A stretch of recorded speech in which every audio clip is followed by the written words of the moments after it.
Halo semuanya, selamat datang di YouTube channel 3 Film Seminggu, di mana kita akan mengupas 3 film dalam seminggu. Untuk menutup minggu Bong Joon-ho, kali ini kita akan membahas salah satu filmnya yang cukup sering dibahas para filmmaker, yaitu Memories of Murder. Film yang dirilis pada tahun 2003 ini berdasarkan kisah nyata sebuah kisah pembunuhan berantai yang benar-benar terjadi di Korea Selatan dari 1980-an hingga 1990-an yang bernama Hwasong Serial Murders. Korban pembunuhan berantai ini semua perempuan dan dengan metode yang sama, yaitu menculik korban yang berjalan sendirian di malam hari, kemudian dibunuh, dan beberapa dari mereka, diperkosa terlebih dahulu. Tapi kita semua udah bisa bernapas lega ya, karena kasus ini sudah ditutup dan pelaku aslinya sudah ketangkap pada tahun 2020. Film dibuka dengan kemunculan kasus pembunuhan kedua pada tanggal 23 Oktober 1986 di sebuah provinsi bernama Gyeonggi, Korea Selatan. Korban tersebut bernama Hyang Suk. Seorang detektif lokal, Park, langsung menginvestigasi beberapa orang yang ia curigai berdasarkan instingnya. Ia juga berkata bahwa ia bisa melihat pelaku hanya dengan matanya saja. Ia dibantu oleh detektif yang lain yang bernama Cho dengan metode investigasi yang mengandalkan kekerasan dan penyiksaan. Kemudian detektif dari ibu kota datang karena tertarik dengan kasus-kasus pembunuhan ini, dan ia yakin ini adalah kasus pembunuhan berantai. Orang tersebut bernama detektif So. Ia lebih mengandalkan data dan dokumen serta analisa untuk menemukan pelakunya. Ia bahkan berkata bahwa dokumen tidak akan berbohong. Suatu hari, Park mendapat informasi dari pacarnya, Kwok, bahwa ada seseorang yang bernama Kwang Ho yang berperilaku sedikit aneh, dengan ciri-ciri wajah memiliki cacat. Sering mengikuti Hyang Suk. Berdasarkan itulah, ia menangkap Kwang Ho dan menyiksanya supaya ia mau mengakui perbuatannya. Park bahkan mencuri sepatu Kwang Ho dari rumahnya dan memalsukan TKP dengan menempelkan sepatu Kwang Ho dan menjadikannya sebagai barang bukti. Singkat cerita, hingga pada suatu ketika, saat Park dan Cho sedang mengancam akan mengubur Kwang Ho, ia berbicara tentang detail kejadian saat Hyang Suk diperkosa. Park dan Cho langsung membawanya kembali ke kantor polisi dan memberitakan kepada para jurnalis bahwa pelaku sudah ditemukan, yaitu Kwang Ho. Namun, Seo tidak sependapat karena Kwang Ho tidak memiliki tangan yang cukup kuat untuk menggenggam bahkan sumpit. Jadi tidak mungkin ia bisa membunuh orang. Namun, detektif Park, Cho, dan Sersan Byun tidak mau menggubris Seo, hingga pada saat reka kejadian, dengan dihadiri oleh banyak sekali penduduk setempat dan jurnalis, reka ulang kejadian itu gagal total, dan mereka semua merasa dipermalukan karena Kwang Ho bukan pelakunya. Karenanya, Sersan Shin datang dan menggantikan Sersan Byun untuk menyelesaikan kasus ini. Hari demi hari mereka lalui hingga korban ketiga ditemukan dan mereka mulai menemukan benang merah di antara ketiganya, yaitu semua korban memakai baju berwarna merah dan semua terjadi pada saat hujan di malam hari. Mereka juga mendapat informasi bahwa pada saat yang sama dengan pembunuhan terjadi ada lagu berjudul Sad Letter yang diputar di radio.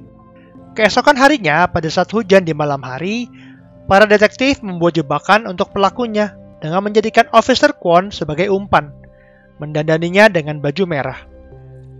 Namun, pelaku tidak tertangkap karena ia melakukannya di tempat lain.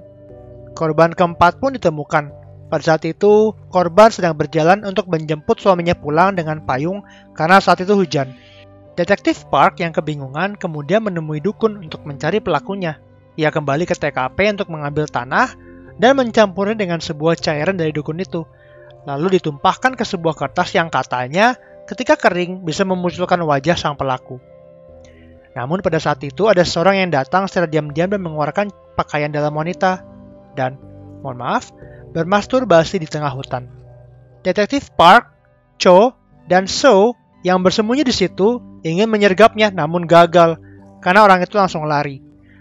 Kejar-kejaran pun terjadi hingga mereka berhenti di sebuah penggalian yang para pekerjanya menggunakan seragam yang sama dengan orang tersebut.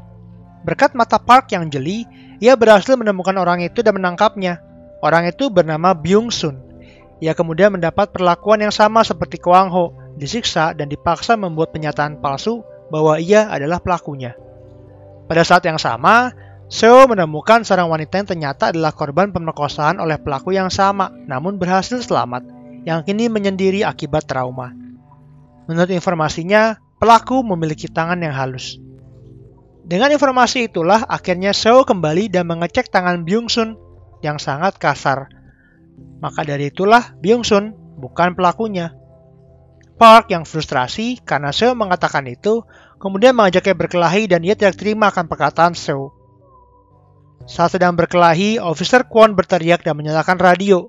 Ternyata lagu Sad Letter sedang diputar, dan saat itu hujan. Benar saja, korban kelima ditemukan esok harinya. Namun ada yang berbeda kali ini. Ada 9 potongan buah peach di dalam, alat kelamin korbannya.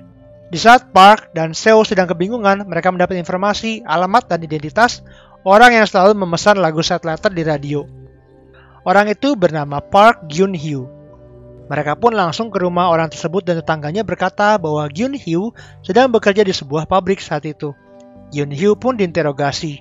Tangannya betul halus dan betul ia yang memesan lagu Sad Letter di stasiun radio.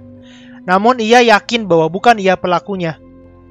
Di tengah-tengah proses interogasi, Gyun-hyo melawan balik dan berkata bahwa ia tidak akan mengakui hal yang tidak ia lakukan, walaupun ia disiksa. Cho yang emosi kemudian menghajarnya. Sersan Shin marah besar dan melarang Cho untuk menginterogasi orang lagi. Park dan Seo kembali menemui jalan buntu. Seo yang frustrasi menjadi tidak peduli dengan bukti apapun. Ia yakin betul Gyun-hyo pelakunya. Seo kemudian bertanya apakah Park mendikte Kwang Ho saat dirinya menjelaskan detail kejadian yang terjadi pada Hyang Suk. Park menjawab tidak. Barulah mereka sadar, Kwang Ho bukan pelaku, ia seorang saksi. Mereka pun bergegas mencari Kwang Ho di rumah makan keluarganya. Di situ mereka menemukan Cho sedang minum-minum karena kesal sehabis dimarahi oleh Sersan Shin. Saat itu ada berita tentang pembunuhan berantai di TV. Orang-orang di situ memaki dan menyebut para detektif tidak berguna karena belum bisa menangkap pelakunya. Cho yang saat itu sedang emosi kemudian mengamuk dan menghajar orang-orang di situ. Pada saat yang bersamaan, Kwang Ho datang dan melihat orang yang sama yang pernah menghajarnya. Ia panik dan menghajar Cho dengan sebuah balok kayu. Cho berteriak kesakitan karena ujung balok itu ternyata ada sebuah paku berkarat. Kwang Ho yang panik kemudian lari dari situ dan naik ke sebuah tiang besi. Dikejar oleh Park dan Seo yang ingin menanyakan identitas pelakunya. Ternyata benar, Kwang Ho adalah saksi. Saat itu, ia yang sedang mengikuti Hyang Suk sedang bersembunyi di balik tumpukan jerami dan melihat kejadian itu terjadi di depan matanya. Detektif Park kemudian menunjukkan foto Gyun-hyo kepada Kwang Ho. Ia kaget sekali dan berkata ia adalah orang yang membakar wajahnya. Saat sedang diinterogasi, ternyata orang-orang yang tidak terima dihajar di restoran itu datang dan menghajar Park dan Seo. Kwang Ho yang ketakutan kemudian lari dan tertabrak kereta.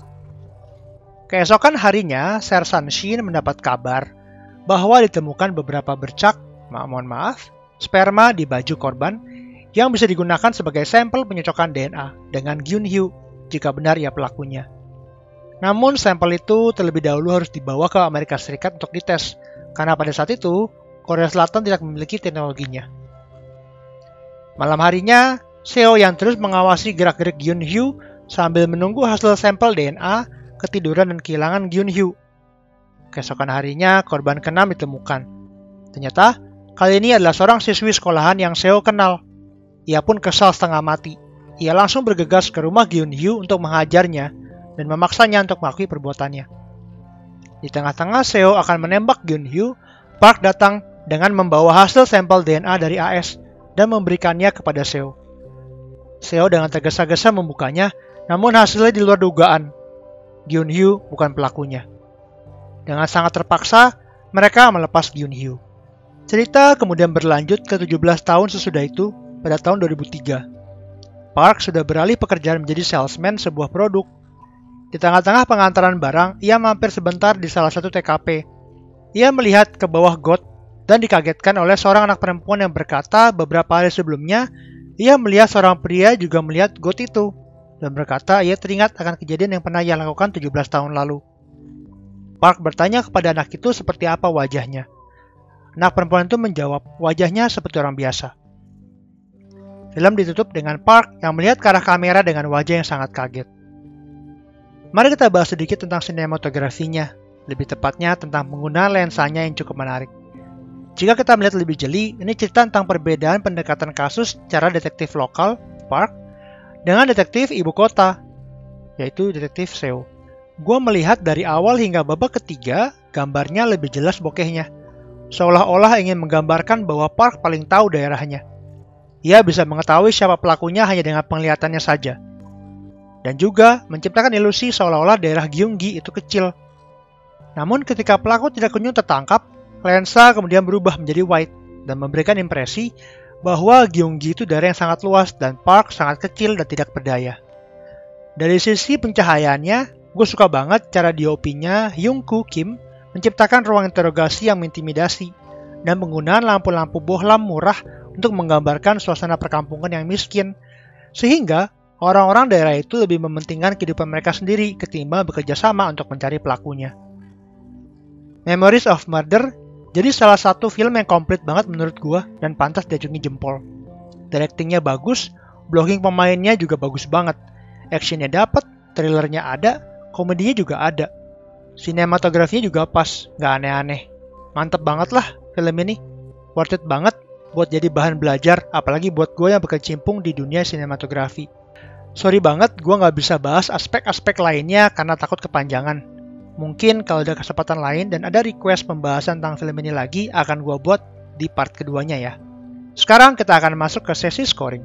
Menurut 3 film seminggu, film Memories of Murder pantas mendapatkan skor 9. Sekian review film Memories of Murder. Terima kasih sudah menonton 3 film seminggu review film episode 12 Memories of Murder. Jangan lupa like, subscribe, dan nyalakan notifikasi supaya nggak ketinggalan kalau ada review film lainnya. Sampai jumpa di Pekan Horor A24 minggu depan. Thank you!